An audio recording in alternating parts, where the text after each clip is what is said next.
Bienvenidos y bienvenidas a una entrega más de Icon Mix. Sabéis que desde este canal estamos realizando una serie de entrevistas a especialistas en la situación del patrimonio historietístico en distintos países latinoamericanos, en España, en Francia y en Portugal. Hoy estamos con Carla Sagástegui, quien nos va a hacer un repaso a la situación en Perú. Muy buenas, Carla. Bienvenida. ¿Cómo estás, Daniel? Gracias por la invitación. Muchas gracias a ti por atendernos. Por tu historia tienes vínculos académicos también con España. Si no me equivoco, te doctoraste en la Universidad Pompeu Fabra en Arte, Literatura y Pensamiento. Y, bueno, eres una investigadora, eres docente del Departamento de Humanidades de la Universidad Católica de Perú y has estado en contacto con la historieta, realizando investigaciones y comisariando la primera gran exposición que hubo sobre historieta peruana, de la cual se editó un catálogo que, como me has comentado, fue un referente en las obras académicas, ¿no? de acercamiento al cómic peruano. El nombre fue La historieta peruana, los primeros 80 años, 1887-1967. ¿Es correcto todo lo que he dicho? Sí, es correcto. Es conforme, como decimos acá de broma. Perfecto, muchísimas gracias. Pues bueno, si me quieres contar un poco la exposición que comisariaste, por qué te surgió esa oportunidad y en qué consistió, y luego la importancia que tuvo la edición de ese catálogo, podemos empezar por ahí. Ya, muy bien, Daniel. Lo que ocurre es que el cómic peruano, en primer lugar, no llegó a tener una industria. No fue como Argentina, como México, incluso como Brasil, ¿no? Entonces, el cómic peruano siempre tuvo pocas ediciones, pocos momentos. Para niños me parece que le fue mejor en la sostenibilidad de algunos proyectos, pero en general daba la sensación, al menos a mi generación, de que no habíamos tenido propiamente cómic. Entonces, a raíz de que empiezo a encontrar bibliografía de otros países, sobre todo de España, sobre humor gráfico, sobre la historia del TV o la historieta acá en Sudamérica, empiezo a maquinar cómo eso podía ser posible. Y me uno con un investigador también de formación literaria, Melvin Ledgard, quien tenía contacto con el Instituto Cultural Peruano Norteamericano, que tiene una presencia muy grande en todo lo que son exposiciones de obras de arte. Entonces, habían abierto un nuevo local cerca de la universidad donde yo trabajo, y ese nuevo local lo estaban dedicando a diseño gráfico y a otro tipo de artes que no fueran las artes plásticas, las bellas artes, digamos. Entonces, a raíz de eso es que yo realizo la primera muestra y Melvin realiza una muestra de los años posteriores. Ese fue el trabajo que realizamos. Y fue una gran oportunidad porque por primera vez se veía el todo, ¿no? Dividimos en dos salas, ¿no? La sala para niños y de cómics para niños y la sala para adultos.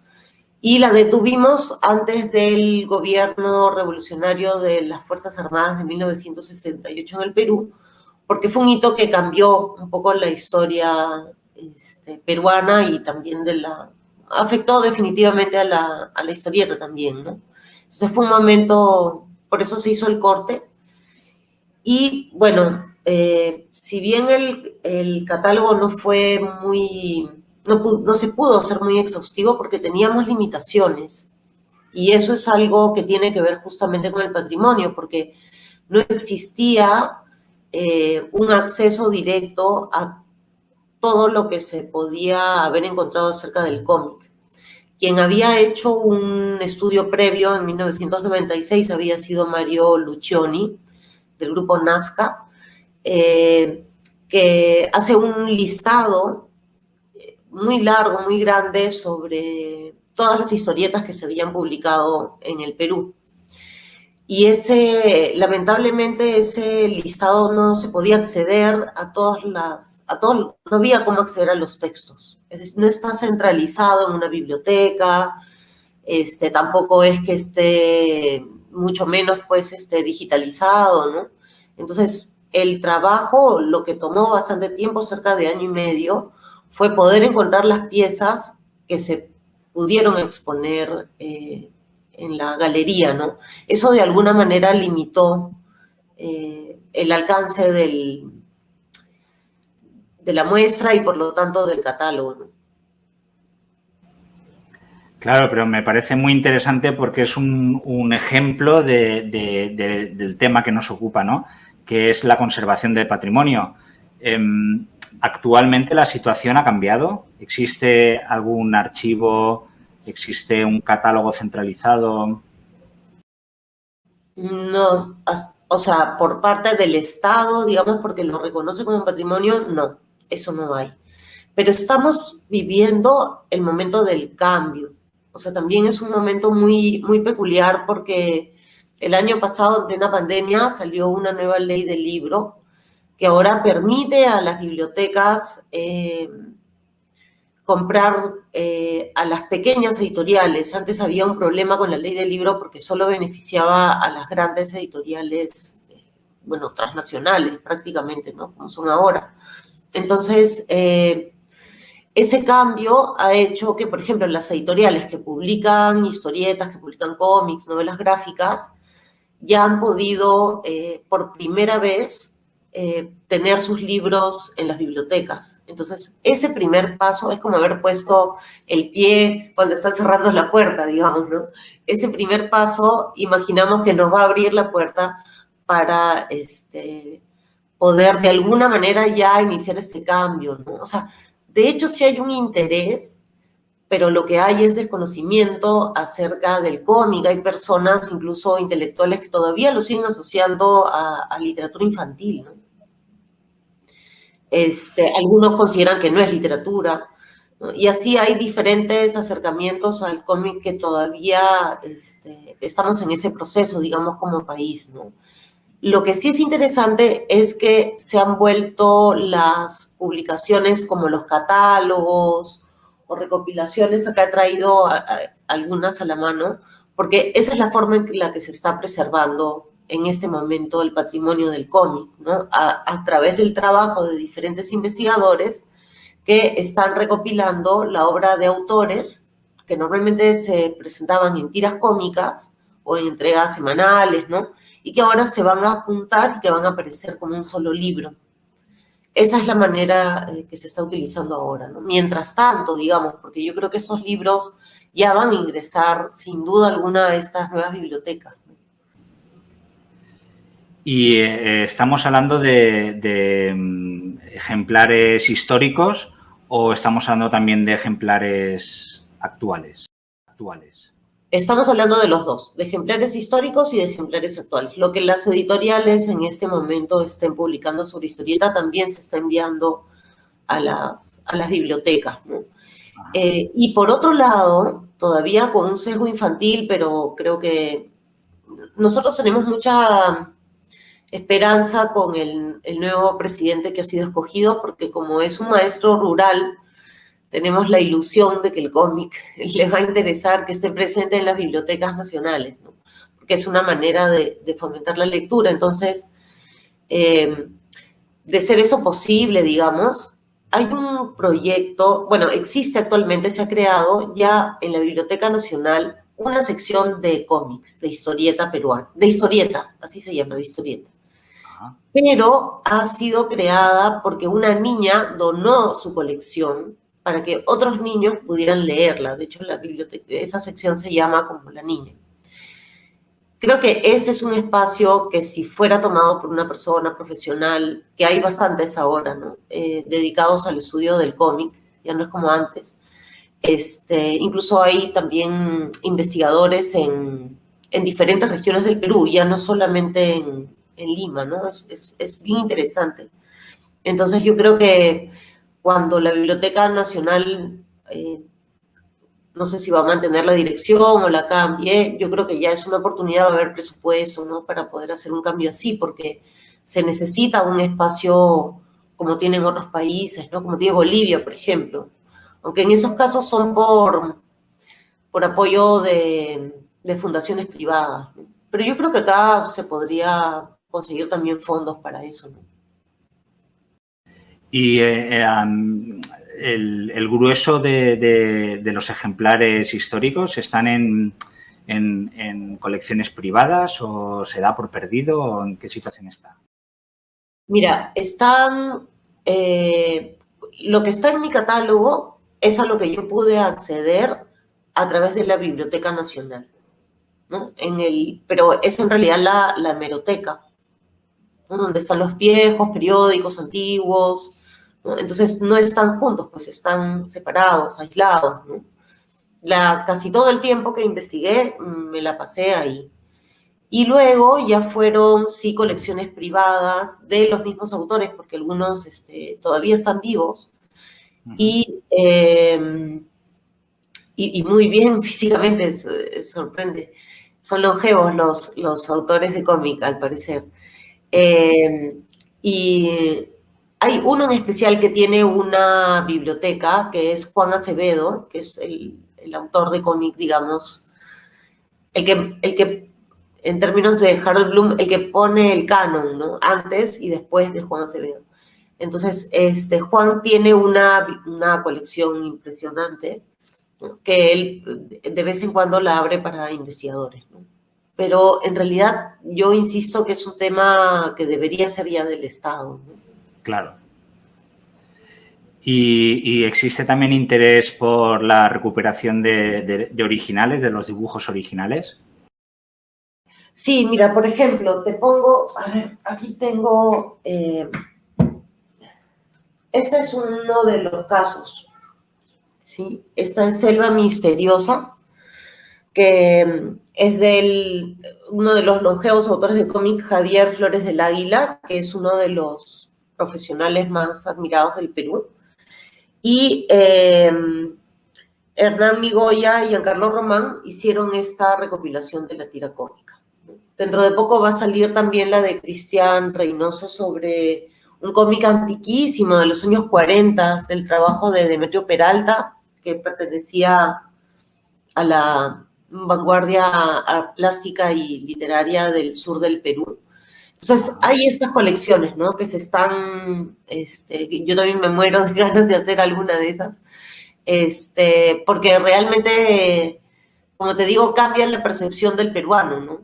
O sea, hay gente que no tiene idea de cómo era, pero ya ha cambiado, lo que sí ha cambiado, gracias sobre todo a la gente del Grupo Nazca y a la Asociación de Historietistas del Perú, que en verdad gente así con mucho punche, trabaja ahora con la Casa de la Literatura. La Casa de la Literatura tiene así aproximadamente un poco más de 10 años nada más. Y ahí se hacen eventos, ya hay un Día Nacional de la Historieta Peruana, que es el 12 de septiembre, hay encuentros, por eso, o sea, yo creo que este mundo académico es el que, como te digo, ha puesto el pie en la puerta, ¿no? Ha entrado a la Biblioteca Nacional, entonces poco a poco va a ir aumentando conforme la gente ya tiene más conciencia de que hay un cómic peruano. Y además porque empezó así, ese Día de la Historieta es el día en que aparecieron los cómics 100% nacionales, los personajes 100% nacionales. Entonces, sí hay como un tema de orgullo, ¿no? Y eso ya cada vez hay más difusión, más conocimiento. Y está también, por la parte virtual, un blog que es importantísimo que se llama La Nuez, donde también las personas que pertenecen a estos dos grupos que te mencioné, escriben reseñas, hay también algunas digitalizaciones, estudios históricos, es como una suerte de archivo virtual particular, ¿no? que nuevamente debiera ser, yo creo que, por ejemplo, esas personas son las que podrían encargarse de tomar, digamos, la sección de la Biblioteca Nacional que está dedicado a historieta, ¿no? Yo creo que ellos lo harían de la mejor manera, ¿no? Teniendo pues siempre esta separación entre infantil y adulto, porque el cómic es un arte que ha crecido con sus lectores. Sí, desde luego. Pero actualmente la colección de la Biblioteca Nacional ¿puede ser la más importante o no? O sea, ahí tendría que ser la más importante porque están las fuentes. Las principales fuentes están ahí.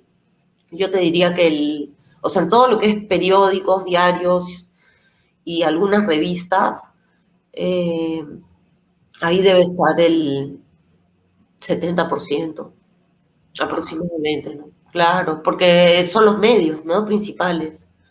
Claro. Hay algunos, lo que pasa es que las revistas contemporáneas, actuales, esas son las que no están del todo, ¿no? Ya empiezan a hacer colecciones privadas. Pero hay bastantes coleccionistas. Yo creo que si hubiese una convocatoria, llegarían las piezas, ¿no? Ajá. ¿Y existe interés por la captación también del mundo del fanzine? Porque Sí, me claro. imagino que si el cómic contemporáneo es complicado, el mundo del fanzine será mucho más complicado, Ah, ¿no? exactamente, por eso tendría que ser a través de convocatorias. No es algo que puedas tener tú pues unos criterios establecidos, sino que hay que convocar, ¿no? Y luego guardar, en fin, con especialistas que sepan cómo se guardan ese tipo de publicaciones, ¿no?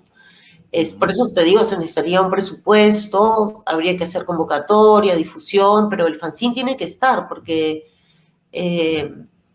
es ahora un género muy importante, ¿no? En realidad no dejó de serlo desde los 90. Lo que pasa es que incluso fines de los 80 el fanzine empezó siendo musical y recién a fines de los 90 y del 2000 pasa el cómic, pero desde ahí ha sido un despegue impresionante, ¿no? Es un arte que tiene una feria prácticamente propia, que es la Antifil, la Feria Internacional del Libro, y se ha vuelto prácticamente la feria más importante del fanzine en el Perú. Y realmente es impresionante el arte que se ha desarrollado. ¿Y existen museos en algún lugar, aunque sean regionales, de humor gráfico o de historieta? No. No. Pero sí, lo que sí hay es que en la Feria Internacional del Libro siempre hay una sección de exposición de historieta. Siempre hay, todos los años. Eso es lo que tenemos. Y esta feria puede prestar ese material a las ferias regionales. Pero propiamente así no hay todavía. Pero bueno, es cuestión de esperar porque yo creo que va a seguir creciendo, ¿no? Sin duda alguna, es un arte urbano, ¿no? Hay que mirar en las principales ciudades del Perú cómo se está desarrollando. Sabemos que hay en la Amazonía, en el sur, en el norte, hay autores ya reconocidos, ¿no? Entonces, sí, yo creo que pronto va a ocurrir. No creo que demore mucho tiempo. Como te digo, va a tener que ver con el impacto en 5 o 10 años de esta nueva ley del libro.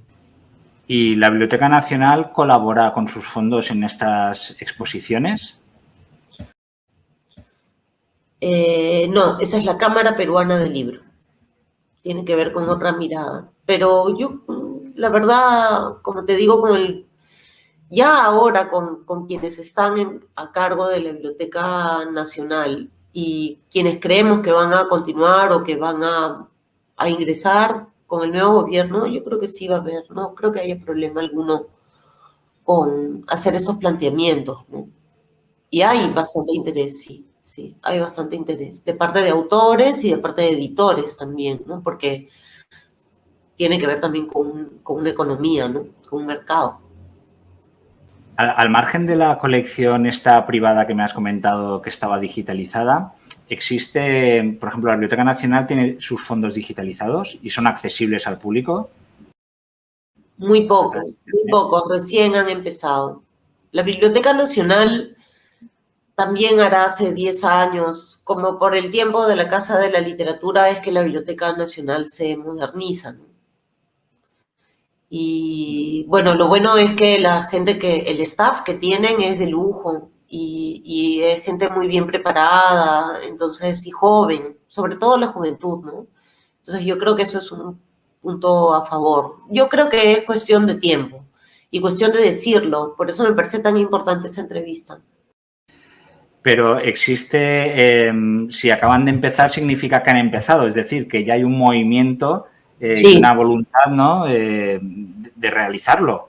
Sí, sin duda alguna, sin duda alguna. En la misma universidad en la que yo estoy, varias veces hemos tenido intentonas que, bueno, ahora por la pandemia se han cortado, pero que en cualquier momento van a salir acerca de tener una comiteca dentro de la misma universidad, ¿no? Porque hay ya bastantes piezas y lo que pasa es que en todas las universidades donde se enseña literatura, se enseña ya cómico e historieta también, ¿no? Es imposible no hacerlo. ¿Cómo no trabajar, pues, Persépolis? O en nuestro caso, nosotros tenemos que la principal difusión sobre los hechos principales, ¿no?, del conflicto armado interno que nosotros tuvimos entre el 80 y el 2000, la difusión principal ha sido a través del cómic, a través de la historieta. Entonces, es literatura obligada, ya no hay manera de evadirla, ¿no? Eso hace que esté muy presente. Hay un tema con la historieta contemporánea, además del fanzine, justamente cuando tú me has enseñado ese libro sobre la cooperación española, porque la historieta, yo creo que desde los años 60 o 70 ha estado vinculada a los derechos humanos. Ese siempre ha sido un filo, incluso es parte de los ingresos económicos de los autores, de la economía de los autores, ¿no? Cuánto se trabaja con derechos humanos, derechos de la mujer, género. Ahora también el cómic se ha vuelto con el fanzine un género importante para las mujeres, ¿no? Entonces hay una presencia muy importante ahí, ¿no? De hecho, no he mencionado en la introducción, y me acuerdo ahora al nombrar esta vertiente del cómic social, que tú eres autora de guiones también, y uno de tus cómics es Ya nadie te sacará de tu tierra, que, bueno, es histórico-social. Sí, sí. Fue un proyecto al que nos convocaron a Jesús y a mí, porque en el Perú digamos, la mentalidad colonialista, extractivista, no desapareció con la independencia del Perú, que justo este año es el bicentenario, sino que se mantuvo, es decir, fueron reemplazados por peruanos o extranjeros de otros países que han seguido con la misma lógica, ¿no?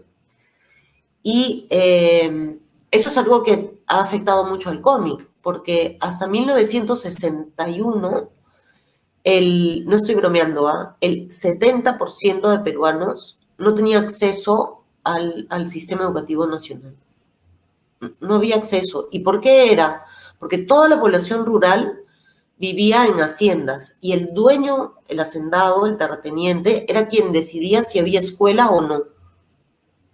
Entonces, nosotros no hemos tenido lectores, sino hasta el año 68, cuando se da la reforma agraria y la gente puede tener su propia escuela por primera vez, que la construyen como sea, una cabaña que se puede venir abajo, pero tienen una escuela y consiguen tener profesores y aprender a leer y escribir.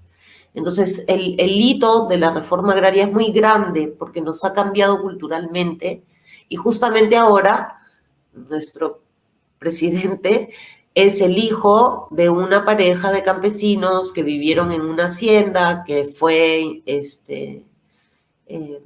que les fue entregada, digamos, sus parcelas con la reforma agraria, ellos eran analfabetos, y su hijo es un profesor rural, que ya aprendió a leer y escribir, y es un maestro rural. Es bien interesante, es un hito muy, muy grande. Entonces, cuando a Jesús y a mí nos dieron el proyecto, ¿quién iba a decir que no, no? Era muy, muy, muy feeling, muy emotivo trabajar ese tema.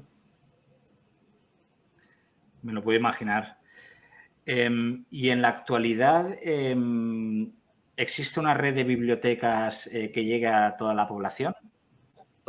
En esas estamos. Hay bibliotecas locales, regionales, municipales, miles de ONGs han puesto miles de bibliotecas en el Perú. Todos son proyectos que no tienen sostenibilidad, duran un tiempo, son temporales. Además faltan lectores que sirvan pues de mediadores de lectura, ¿no? Porque además nosotros tenemos un tema con las lenguas, porque no tenemos tantos bibliotecarios que sepan quechua o que sepan aymara o ayánica, en fin, las lenguas que hablamos aguajún, ¿no? Las lenguas que tenemos. Entonces, eso es otro tema. Recién se están construyendo, se acaba de inaugurar la semana pasada, así con un orgullo, la primera biblioteca, la sede de la biblioteca, o anexo de la Biblioteca Nacional del Perú, que no está en Lima. La primera. En el norte del Perú, justo cerca en Cajamarca. Ahí ha sido la primera, en Cutervo. Estamos emocionadísimos, ¿no? La primera. Imagínate, año 2021, recién con nuestro bicentenario. Ya te imaginarás que nuestra red de bibliotecas es Pero bueno, vamos poco a poco, como te digo, recién hace 11 años, 10 años, no sé, no puedo dar la fecha exacta, pero que la Biblioteca Nacional realmente ha dado este gran cambio, ¿no? Antes, es que nuestro problema como país es que todo era Lima. Incluso cuando hablamos de la historia del cómic, en esa hasta 1967, es prácticamente Lima. Nos faltan algunos que se pueden haber publicado en Trujillo o en Arequipa, pero todo es Lima. La centralización ha sido muy, muy grande, muy fuerte, ¿no? Cuando más bien la historieta, el cómic, sí tiene un éxito a nivel nacional increíble, ¿no? Como consumo. Entonces, así continuará. ¿Y actualmente se hacen exposiciones que lleguen a las poblaciones? Aunque sea de reproducciones o... Por ejemplo, la que hice con el IBNA, como el IBNA tiene sedes en diferentes ciudades del Perú, se hizo itinerante. Ajá. Y después tuvo la Casa de la Literatura, y la Casa de la Literatura también la realizó de manera itinerante, también la llevó. O sea, sí hay un interés por exponer, pero lo que faltan son trabajos locales, me parece. Creo que el trabajo que está haciendo Reynoso con este autor puneño, con Peralta, creo que es un tema importante porque actualmente hay muchos investigadores puneños que están trabajando una etapa muy importante dentro de la literatura peruana, que fue la vanguardia, ¿no? Los tiempos de Vallejo, digamos. Ajá. Cuando Puno era una ciudad casi tan importante como Lima, ¿no? Mucho ¿De qué tiempo. años? Es la historieta es de los años 40, cuando ya Peralta había venido a Lima, porque obviamente la revista se hacía en Lima, pero él trae una historia que nunca antes se había escrito para niños, que era la historia de un niño andino migrante. Es uno de los primeros, en la primera revista para niños, que se llamaba Palomilla. Acá tengo la revista, porque justo es la carátula del catálogo, mira. Esta es la revista Palomilla. Esta es nuestra primera revista para niños de historieta. Y acá publica Peralta, ¿no? La historia de Pedrito, que es el que ha llegado de los Andes, ¿no? Es súper importante, ¿no? Y él venía de esta vanguardia puneña. Su hermano era un gran escritor reconocido que tenía seudónimo, Gamaliel Churata, y trabajaban en el boletín Titicaca, que era un boletín de vanguardia, y él hacía las ilustraciones. Sí, la verdad que son autores, eso, por ejemplo, en Puno va a tener mucha repercusión, ¿no? Y lo mismo pasa en Arequipa, porque en Arequipa también han habido grandes autores, y así podríamos recorrer el Perú, y yo creo que pronto va a ocurrir, ¿no? Yo, insisto, soy muy optimista, es cuestión de tiempo. Muy interesante, la verdad, una historia muy peculiar.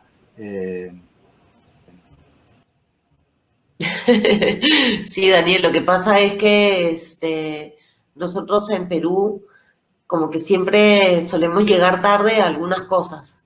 Pero en el cómic tan tarde no nos ha ido, ¿no? Más bien hemos tenido, lo poco de cómic que hemos tenido, desde que se profesionaliza, desde esa revista Palomilla, digamos, en adelante, realmente los autores, las piezas que se han hecho han sido muy buenas, ¿no? Hechas por buenos artistas. Entonces yo creo que justamente porque no era una industria, porque en la industria norteamericana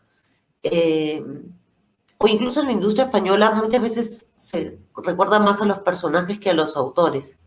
Pero en nuestro caso, como había poca historieta, eran artistas plásticos los que se dedicaban a ella, ¿no? Y por eso recordamos muchas veces sus nombres también. Hay mucho vínculo con las artes plásticas, con las bellas artes. Es interesante eso en el caso peruano. Y de hecho Juan Acevedo, por ejemplo, fue director de la Escuela de Bellas Artes de Ayacucho. Entonces hay un vínculo interesante entre el cómic y el arte. Es muy interesante, muy peculiar, desde luego. Incluso debería romper el prejuicio de que existe en todos los sitios. Bueno, no es un prejuicio. Lo que pasa es que acaba acompañando al medio. El medio pasa una época de industrialización en casi todos los países que sobre todo vive de cómic de tebeos de historietas infantiles. Ajá. Es decir, el público es público infantil. Pero en este caso, pero eso para mí no es ni bueno ni malo, simplemente fue así. Pero es que en este caso, bueno, puedo entender que exista un prejuicio cuando es una industria con poca entidad artística y además la producción es infantil, ¿vale? Pues entiendo que puede haber gente que no le interesa lo que sea.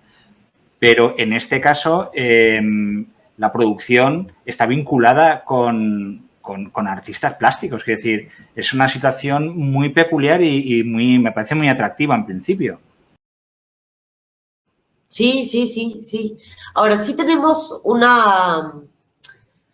digamos, la revista para niños que fue más exitosa, que se llamó la Revista Avanzada, fue una revista muy particular porque no fue una industria de la prensa, sino fue de la Iglesia Católica. La Iglesia Católica, justamente un poco antes de la reforma agraria, en los años 50, por diferentes razones históricas, en fin, qué sé yo, la Iglesia Católica se puso la camiseta social. ¿Ya? Acá, entre 1950 y 1980, la Iglesia fue de izquierda, digamos, o en todo caso la doctrina social de la Iglesia, ¿no? Estuvo muy fuerte y nos ayudó mucho. Justamente por el tema de educación, por ejemplo, se crearon colegios parroquiales, lo que en España son colegios concertados, ¿no? O sea, tuvo que ayudar mucho la Iglesia. Las investigaciones sociales sobre el Perú, las cifras, las estadísticas, los estudios sociales, los hacía la Iglesia con sus instituciones, ¿no? De hecho, Velasco, cuando decreta la reforma agraria, dice, habla de los sacerdotes como un actor más de la sociedad, ¿no? Era muy fuerte. Y ellos sacan una revista que se llama Avanzada, donde se crean a los personajes que ahí sí nadie olvida que son Coco, Vicuñín y Tacachito, la costa, la sierra y la selva, porque nosotros tenemos regiones geográficas muy diferentes, muy marcadas. Y, y hasta 1960, desde 1953 1963 hasta 1968, hasta que entra Velasco, ese cómic era obligatorio en todos los colegios del Perú que fueran religiosos, pero ellos habían inventado los colegios concertados y también los vendían en los colegios nacionales, y todos los niños del Perú tenían que leerlos. Entonces, es interesante porque uniformizó hasta éticamente, digamos, porque había un modelo infantil de niño, ¿no? A los niños del Perú, y eso llegó a todos lados, donde estaba la iglesia estaba pues hasta en lugares alejados, llegaba la revista avanzada. Entonces no fue industrial, o sea, sí industrial en el sentido que eran pues miles de ejemplares, incluso la iglesia lo repartía por Europa, pero en el marco de la iglesia. Es un caso así bien, bien peculiar que también nos pinta como país, ¿no? Bueno, España no se queda atrás con el tema católico, pero acá ya es sintomático, ¿no? Me parece interesantísimo. De hecho, te quería preguntar si el catálogo de la exposición, si está disponible en internet, en PDF. No, pero sí vas a encontrar, o sea, entra a La Nuez y vas a encontrar un montón de material. Ahí va a estar avanzada. Todo lo que yo te estoy contando está ahí, en La Nuez. Vale. Y hay Y yo tuve artículos. la suerte que sí me regalaron ejemplares, ¿ah? Me regalaron, porque los sacerdotes que llevaron el proyecto murieron en el lapso entre que los entrevisté y fue la exposición. Como te digo, porque ya eran viejísimos. Esta exposición fue el año 2003 y estaban súper viejitos. Y me regalaron varios ejemplares. Habían juntado anuales y me regalaron varios. Porque ellos tampoco tenían la colección completa, pero porque iban muriendo. Y de los dibujantes principales, por suerte, solo uno ha fallecido. Bartra. Pero los demás sí siguen todavía vivos, ¿no? Que es algo como Flores del Águila que te mostré. Sorprendente lo longevos que son. Ese momento fue muy, muy peculiar, porque uno de ellos, por ejemplo, había llevado el curso de Eisner. ¿Tú has escuchado esa historia de Will Eisner? ¿Cuál? Pero ¿sabes? Will Eisner, ¿no? El dibujante de Spirit. Sí, claro, sí. Yeah. Will Eisner tenía un curso por correspondencia. Ajá. Pero él escogía, había que postular y era uno por país. Entonces, acá en el Perú ganó Rubén Osorio, que firmaba como Osito, junto con Hernán Bartra, que firmaba como Monkey, porque él era de la selva. Entonces eran Osito y Monkey. Ellos fueron el core, el núcleo de avanzada, los que crearon Coco, Vicuñín y Takachito, pero crearon además desde antes el primer superhéroe peruano. O sea, fueron así los autores súper profesionales, y fue gracias a que, claro, habían tenido una formación profesional. O sea, había sido un curso por correspondencia, pero era un curso, imagínate pues que tu profesor sea Eisner, ¿no? Entonces, eso lleva a un nivel así como, ahí es donde, por eso yo me detengo en el año 67, porque el año 68 se acaba ese proyecto, ¿no? Velasco dice, bueno, se acabó el vínculo con la iglesia también, ya era hora de que, sin problema con la iglesia, ¿no? Como te digo, pero ya era hora de un estado laico, ¿no? Que recién empieza ahí. Entonces, como que la iglesia se molesta, hay como una pelea, pero los autores siguen igual publicando sus cosas durante el gobierno de Velasco, ¿no? Pero ya la revista se corta, ya se acaba. Ya se acaba la revista porque, claro, la iglesia no podía pues seguir encargándose de la educación ética de los peruanos, ¿no? Son tiempos históricos. Pero bueno, a lo que voy es que, a lo que iba al comienzo, es esa profesionalización.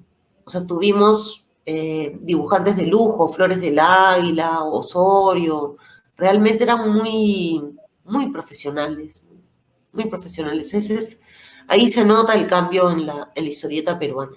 Y luego pasas a Juan Acevedo, que justamente al finalizar ese gobierno militar, y ya tienes un Juan Acevedo que es una persona que que había estudiado pues artes plásticas, ¿no? Y que realmente cambia mucho el cómic y además crea una metodología para hacer cómics, ¿no? Para hacer historietas, que ha sido un gran aporte y que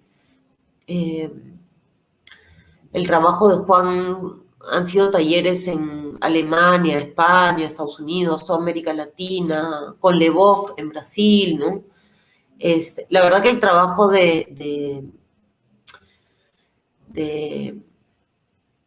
perdón, con Paulo Freire en Brasil, el trabajo de Acevedo ha sido sumamente importante en términos de historieta también, ¿no? Con toda una metodología, claro, porque venía pues de una persona que había estudiado arte, había estudiado también historia del arte como segunda carrera, entonces uno se encuentra pues con un autor, como tú dices, realmente intelectual, profesional, ¿no?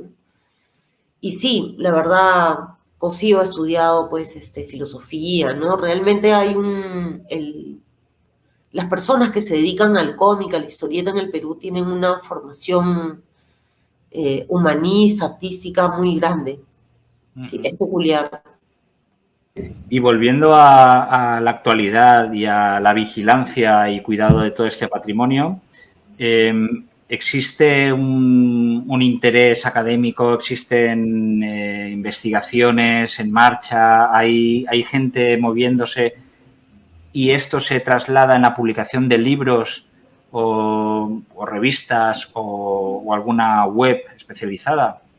Mira, lo que pasa es que ahora como estamos con el tema que también afecta a las universidades, con las publicaciones indizadas y toda esa historia, porque los profesores también tenemos que hacer una carrera docente como el sistema manda, que es un sistema además internacional, ¿no? Yo creo que donde más ha crecido ha sido justamente en esas investigaciones académicas. Ahí es donde se ha disparado. Todavía no tenemos libros como en España, que ya es una tradición editorial, pero yo creo que pronto ya con la cantidad de artículos acumulados ya toca ya hacer ese tipo de publicaciones académicas, ¿no? Pero creo que ahí es donde está lo más fuerte. Y luego las revistas de divulgación, en las redes sociales también, pero sobre todo, y eso he hecho un estudio hace un par de años atrás sobre eso, la importancia que han cobrado los autores de cómic. O sea, autores como Miguel Ded o Jesús Cosío, Águeda Noriega, son personas que tienen voz, que son reconocidas, son reconocidos como autores públicamente, ¿no? Eso también ha sido algo muy importante porque tienen una opinión acerca de nuestra sociedad, ¿no? Eso también, bueno, que está desde Acevedo, ¿no? Pero creo que eso también es algo muy notorio, ¿no? Junto con lo académico. Pero sí, cada vez hay más estudios, cada vez hay más. Sí, normalmente es un conjunto de elementos que se retroalimentan, como dices, y la visualización y ganarse el respeto social forma parte de ese proceso. Sí, es una simbiosis, sí, sí. Claro. En este sentido, ¿existen premios, algún premio nacional de la historieta? Sí, eso también ha influido mucho. Que el Ministerio de Cultura tiene un concurso de historietas, sí. Eso ha cambiado las cosas una barbaridad. Sí. Por eso te digo, ya el pie se puso, ¿no? Ya de ahora en adelante todo va a ir creciendo, ¿no? Y en general ya en las ferias de libro te das cuenta que hay una presencia, las editoriales, algunas están abriendo ramas específicas para eso. Sí, hay un cambio que, bueno, pronto ya va a tener cada vez mayores resultados. Pues sí, va muy bien. ¿Y se producen exposiciones en museos que no sean un museo del cómic o un museo de... Sí, en el lugar de la memoria, por ejemplo, ¿no? Justamente hablando sobre el tema del conflicto armado, la Casa de la Literatura, bueno, y la cantidad de festivales y de ferias, ¿no? Justo antes de la pandemia, por ejemplo, con algunas estudiantes de la universidad, íbamos a organizar una feria de fanzines dentro de la universidad, íbamos a hacer un un evento académico acerca justamente de la parte editorial, ¿no? Porque en verdad está muy, muy vigente, ¿no? Y ahora justamente por la pandemia, algo bien interesante me he dado cuenta, que yo creo que el cómic sí se ha visto afectado por la falta de estos eventos en los que hay este intercambio físico, esta presencialidad. Como que el cómic requiere, el fanzine requiere que estemos las personas ahí presentes socializando, ¿no? Porque hay también una manera de vestir, de ser, de protestar, como que acá como que lo virtual no lo tiene, ¿no? Hay una cosa física que hace falta. Muy bien, pues bueno, antes de acabar, tengo dos preguntas. Es si hay asociaciones de autores en el país y si hay asociaciones de críticos o divulgadores. Mira, hay la Asociación de Historietistas del Perú, sí está, sí existe, ¿no? Con autores muy respetados, con grandes proyectos, ¿no? O sea, sí están. Y también, bueno, esos grupos que te había comentado, ¿no? Como Nazca o La Nuez, que también son muy importantes, sí están. Está además este gremio que, bueno, que reaparece o que siempre resurge cada vez que está la feria, la Antifil. Me parece que sí hay como grupos bastante organizados, pero de parte de los que estudiamos cómic, creo que todos nos conocemos, o casi todos, y no hay todavía muchos eventos nacionales. De hecho, esa feria de fanzine que te decía iba a ser como un pretexto para. Están los trabajos que se hacen en la Casa de la Literatura, ¿no? Pero no es propiamente una organización, una sola, porque hay diferentes tendencias, hay competencia también, pero más bien lo que hay es la red de investigación de narrativa gráfica latinoamericana, ¿no? RIN, que creo que es ahorita la que está llevando un poco, marcando la pauta a nivel internacional. Pero a nivel de Perú, el problema es que creo que es porque somos pocos. Y como hay eso que te decía no sé si eso hay que ponerlo en la grabación, pero como hay este tema ahora de las universidades y la cosa académica que pone unos estándares bien altos y la verdad que tienes que tener doctorado para aparecer, esto complica bastante las cosas, porque los que tenemos doctorado que somos 3, 4, 5, no seremos más. Yo siendo buena gente con 5, creo. Eso nos limita un montón académicamente. Pero ya escapa de nosotros. Tiene que ver con pero cada vez habrá pues más doctorados con eso. La exigencia del sistema, es una exigencia bastante grande, la verdad, en un país donde, sobre todo las universidades regionales con presupuestos para estas cosas, pues son contadas con los dedos. Bueno, pues enhorabuena por el trabajo y la constancia realizada. Muchísimas gracias por todo lo que nos has contado. Me ha parecido un acercamiento fascinante a una historia de la historieta tan peculiar y tan rica, ¿no? Como es la vuestra.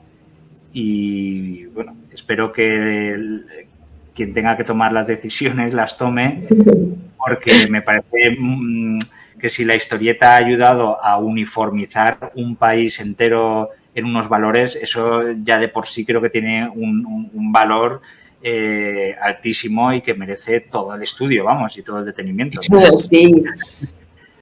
Sí. Daniel, muchas gracias más bien por la entrevista, porque en verdad me has dado muchas ideas para cosas que se pueden hacer, ¿no? Las compartiré con los muy buenos profesionales que tenemos en el país viendo estos temas.